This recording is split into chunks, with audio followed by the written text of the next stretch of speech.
नमस्कार, मी मल्लय्या स्वामी सत्यविजय न्यूजमध्ये आपले स्वागत आहे। नमस्कार, सत्यविजय न्यूजमध्ये भीमाशंकर कोळी समाजसेवक यांचे स्वागत आहे।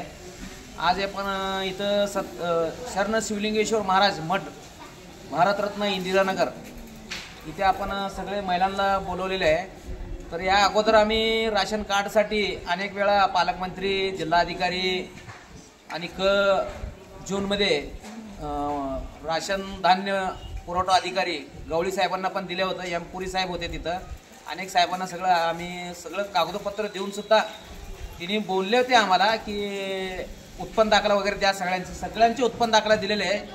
जेवढे पण लोकांचे आम्ही कागदपत्र दिले तेवढे लोकांचे उत्पन्न दाखला आतापर्यंत लोकांचे 10,000च्या वर पैसे गेलेले आहे, तरी सुद्धा कामं होत नाही। त्याबद्दल भीमाशंकर कोळी अनेक वेळा प्रयत्न करायला लागलेत। भीमाशंकर कोळी आता पुढचं मार्ग काय ठरवलं तुम्ही?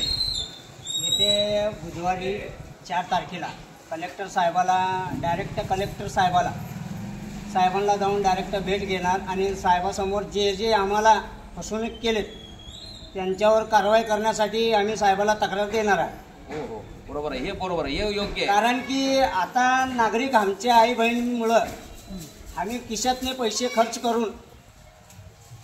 कारण काय केलं म्हणलं तर आम्हाला कम से कम 20-20 वर्षापासून धान्य भेटत नाही।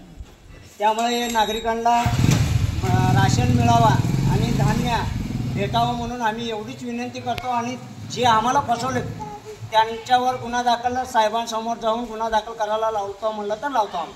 हे 100% होणार आहे, कारण तुम्ही एवढं प्रयत्न करून एवढे सगळं कागदपत्र देऊन सुद्धा तिने जेवढे वेळा सांगितलं तेवढे वेळा झेरॉक्स काढण्यासाठी पैसे म्हणा, उत्पन्न दाखला काढण्यासाठी पैसे म्हणा, हे काय वरून पडत नाही, पैसे कोण देत नाही। हे सगळे पैसे तुम्ही खिशातून खर्च केलेले नागरिकांच्या मदतीसाठी आणि नागरिकांचं चांगलं व्हावं म्हणून तुम्ही भल्यासाठी काम करायला लागला आणि अनेक वेळा प्रयत्न करून सुद्धा अधिकारी तुमची फसवेगिरी करत आहेत। त्यामुळे एवढे होतं।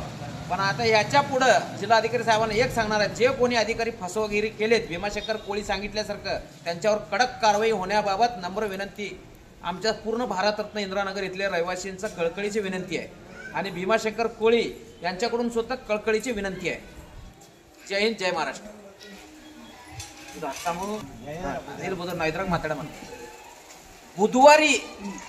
बुधवारी 4 तारखेला सेवा संघ मठाजवळ किंवा या मठाजवळ कुठेही तुम्ही जमा व्हावे सगळे महिला।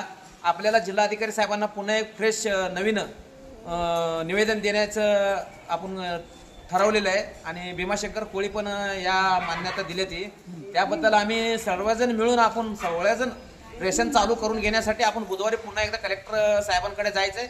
बुधवारी 4 तारखेला सगळ्यांनी इथं जमा व्हावे 11 वाजता, एवढंच विनंती माझी।